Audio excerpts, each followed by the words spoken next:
Why hello there! I am currently living in a shoebox, as you can see, because I moved to Japan in end of April of 2022. And in Japan, generally speaking, when you want to look for a new apartment, you start looking in like December or January, like super early, and you try to decide a place by like the end of January or February, and then if you do it any later, usually all the good spots are gone. So I had no choice but to stay at the dorm of my university, which is only available to students of my university. And the dorm is nice, and it's a very recent and new building, but as you can see, like this is literally like the most I can I basically can reach almost wall to wall, and it's a very small place. But the thing is that I found a new apartment that I'm moving to on, the beginning of April. But as I am moving out, as you can see, it's a huge mess around me. You probably can't really see because the camera field of view doesn't really capture it. But because I am moving, I thought, you know what, today is a good day to count how many decks I have built throughout 2022 / the beginning of 2023 since moving to Japan. I also brought a lot of my English decks when I was moving here, like not everything, but quite a few, and I've used them a total of like one time. Also, the audio for today's video is going to sound weird because my microphone is obviously not connected to my phone from which I'm recording this, and these kind of videos in general are like not possible to record with my usual setup because my table is also very small and the microphone is attached to it and I cannot move it around as freely as I would like. But anyway, so let's get counting. I think we're going to go through my non-Vanguard decks first because there's less of them, and yes, I do play some other card games on top of Vanguard, and also I'm very much dressed in my like loungewear, so don't take what I'm wearing too seriously, please. Alright, so let's start with Pokemon. Pokemon's one of my side games, so we're going to count the decks as we go. First deck we have is Hisuian Zoroark V-Star. This is actually the deck that got me back into playing Pokemon physically, or got me into playing physically, I guess, because I always owned some decks physically for Pokemon in English, but I never had a community to play the game with, and I always wanted to, so I always just played on PTCGO. But here in Japan, you have like 100+ player locals, so it's always easy to actually find locals. So that's deck number 1, and then I have 2 more Pokemon decks that I built more recently. We have Giratina V-Star here, so this is another deck that I built literally like a week ago or something after the rotation happened.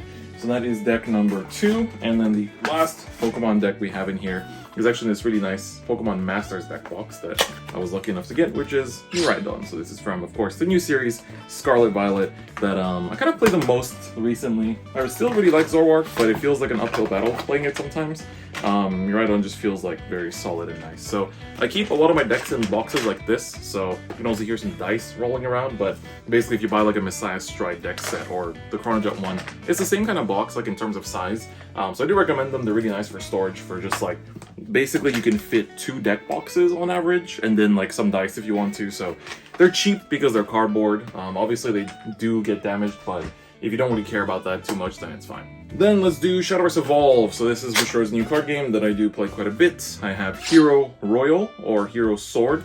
This is probably one of my favorite decks in Shadowverse Evolve, so this one's quite nice. I also have to like think of where to put these decks so I don't like start counting them twice. Put them on the table for now. Then I have the Shadowverse Evolve box, which, does this contain Shadowverse Evolve decks? It does contain one of them. Okay, a Vanguard deck will leak into this, okay? So this is Discard Dragon, so this is another Shadowverse deck. So that makes 2 Shadowverse Evolve decks, and there is a third. But actually, you know what? I'll put this somewhere else so I can count it together with the Vanguard decks, because otherwise it's gonna get confusing. And then this should be the final, yes, this should be the final Shadowverse Evolve deck. Let me just find a suitable card to introduce it with. I guess this works. This is Haven, so this is basically Alice Haven. It functions with the egg that blows itself up to blow up your opponent's board while preventing damage to yourself, which is very nice. So that is actually it for the Shadowverse as well as Pokemon decks. I just own 3 of each.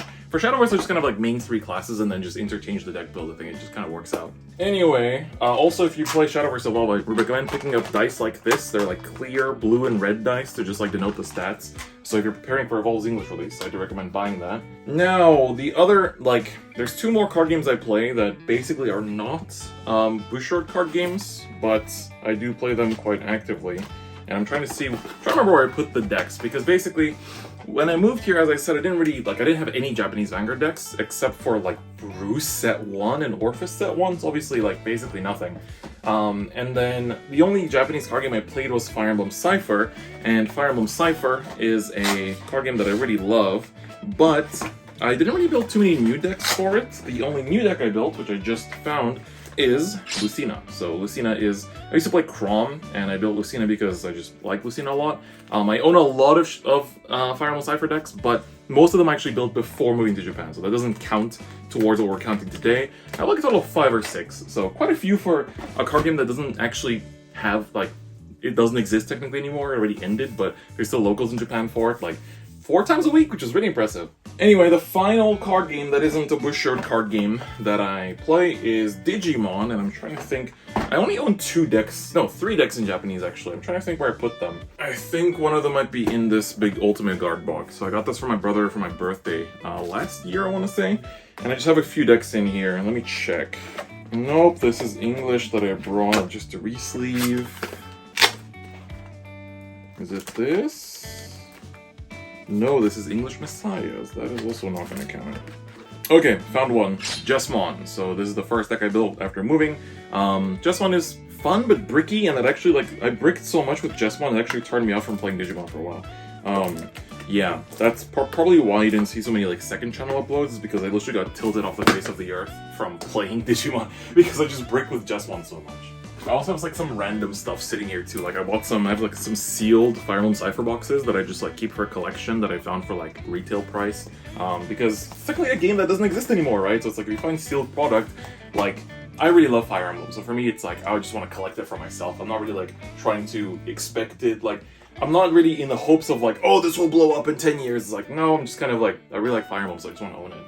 Alright, Digimon deck number 2, this has been my recent obsession, which is Shine Greymon. So this got support with the burst mode recently.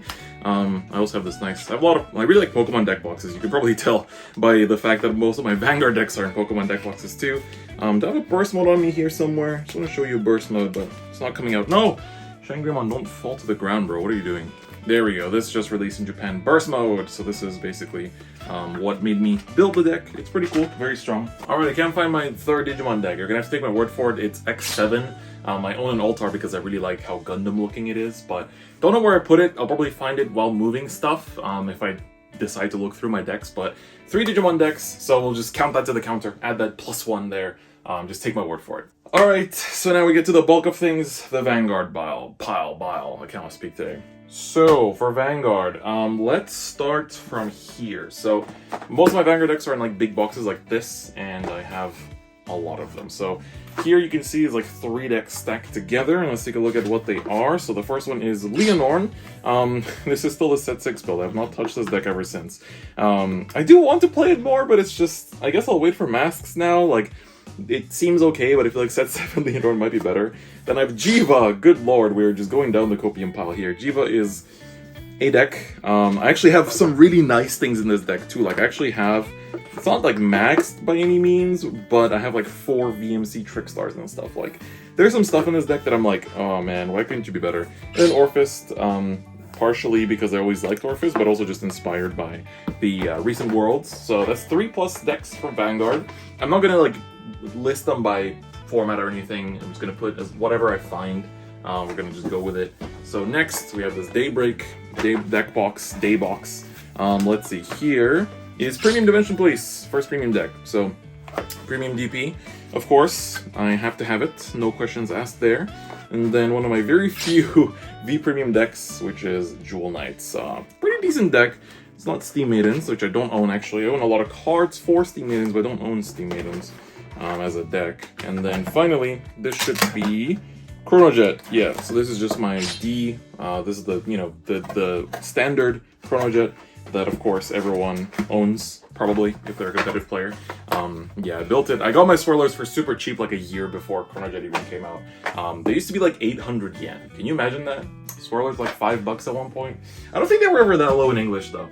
But yeah, so that's another one. I'm not counting myself right now, by the way. I hope my counter is correct. Youthberg, of course I own Youthberg because edgy is cool. Nothing too crazy in this list though. It's kind of like your standard Youthberg list. I keep it in this like Toya deck box as bait, I guess. I never take these deck boxes to tournaments though because they're huge and bulky. I've realized I really don't like huge and bulky things. Prison. Boy, do I hope this gets some good support. This deck feels like cope as hell. This deck list has not changed since like Festival Collection, which is pretty sad. There's like no good brand gate generics to play in it either because it's such a different deck from usual. So Unfort. Let's see, what do we have here? This is a nice little Yu deck box, but surprisingly it's not Nirvana inside. It is a premium Vanquisher, so Narukami. Stunverse is still at 4 here. So this is the second premium deck I think I'm featuring, so Stunverse at 4. Feels good, bro. Feels good. Next, we have this Token Rambo pink deck box. I like how it looks. We have here another premium deck. It's actually Luard. Luard Premium. Had fun with this. I can always convert it to V if I want to, which is also nice. I quite enjoy V Luard as well, so that's another premium deck actually. I always forget that I actually have quite a few premium decks, because when I arrived I was kind of like playing a lot of premium and then kind of dropped off once WGP season started because I had to like focus everything. Oh, this is one of my favorite deck boxes. This is also a leather deck box, but like, you see, you can compare how, like, yeah, I guess this is like a Bushiroad leather versus a Pokemon leather, where the Bushiroad leather is like way bulkier, way huger, and like, I don't know, like it's fine, but it's just way too huge. This is a leather deck box that's like small, and it's like the pouch from Legends Arceus, so I really like these ones. This is like, I kind of wish I bought more of them. I might still try to find some more, but I really like this one. In here we have Buff Sagara, so this is the updated Buff Sagara after set 9 as well. Really good deck. Do recommend messing around with it. Very fun. So that's another one. Let me put this somewhere here so I don't forget it. And while we're on the Pokemon deck boxes, actually, I have in this Pokemon Worlds deck box. Surprisingly not Pokemon decks because they don't fit because of double sleeve. This is Avant-Garda at the top. And then on the side, we have Wellstra. So 2 very good rank 8 decks. Wellstra obviously a bit better, but after the promo, I just got this. Gonna try it out in Avant-Garde as well and see how it is. And then also I just have like random promos laying around everywhere, like PBO promo. Bunch of stuff that I need to just like sleeve up basically. Let's see. So I've been through this. Let me put some stuff on my bed because I don't have enough space, so I don't really know where to put everything. This is just Shadowverse. I can put this away. Yeah, putting stuff on my bed helps me to know what's where. Alright, what is inside here? Oh, this is like the remains of Bruce. The reason why I say the remains because a lot of the Dark State stuff that was in this deck is now in either my Lucario or my Chronojet. But this is one of my favorite deck boxes. Really like this one. Minimal and cute. Very nice looking. Then we have this Daibangasai deck box, or deck holder. What do we have inside of it though? We have PBO. So this is my Keter box basically. We have PBO. And then on Keter deck, Gravidia. God, I haven't touched this in a long time. Not too big on Gravidia as of late, to be honest. And then we have a borderline Unsleeved Heroes. Sorry, Unsleeved Heroes because I wasn't really enjoying the deck. And just kind of wanted to use the parts for other stuff in Brancade, basically. That's the main reason why. Alright, then this purple deck box. Very nice looking. Purple with white borders. Really cool looking. Oh, here we have, this was the Shangreymon deck, so we already talked about this. But inside this Okinawa deck box, we have Tamajura, so the Fox Lady. So that's another one. Quite a few standard decks, as you can see. And then this Lucario deck box, I wonder what's inside. Surprise, surprise, it's Lucario. So Lucario's fun. There's definitely a lot more you can do with the build than what I did. Mine is just like a set 8 build, but now with set 9, there's a good rare. Set 10 feels like it's the generics are good in Lucario too, at least to me. Then we have a Blackout box. This Blackout box contains the following. This was a Shadowverse deck that I already talked about. This is... what is this actually? Oh, it's Night Rose. V Premium Night Rose, so not Premium. So that is the main V Premium deck I kind of play when I do play V Premium. And then finally... oh, yes. The final V Premium deck. Glendios in Vangaro sleeves. That's where they went. I was wondering where I put my Vangaro sleeves. I sleeve this deck up and haven't played a single game with it. Just saying. That's how little I've played V Premium, unfortunately. It's not because I don't like V that much. Like, I'm not the... like, it's my least favorite of the 3 formats, but, like, it's not because I don't like it. It's because people just don't play it. Like, I don't go to tournaments for it, and, like, my friend group doesn't really play it that much, so... that's just how the cookie crumbles, I guess. Do I have even... so I have some more. Hold up, there's something in my bag. So I went to play card games yesterday, so obviously my bag will have some stuff. And of course... sorry, it's a mess around me. Probably can't see it, hopefully. This deluxe deck box contains, of course, the brand new released Messiah. So, Messiah is cool, fun to playtest. Not necessarily my favorite by any means. Speaking of favorites, though, this is, of course, anybody that faces me in tournaments when I pull out this deck box, they're like, oh my god, of course. Because it's Eva. So, Eva is always in this deck box because I think I talked about it in my deck profile. I feel like because she's a researcher, I like the Rotom gadgets as a deck box. It's starting to fade away because I use this deck so much, but I don't think I'll ever take Eva out of this deck box. It is like so fitting, I feel like. I just really like it. So yes, Eva is always gonna be in there forever and ever.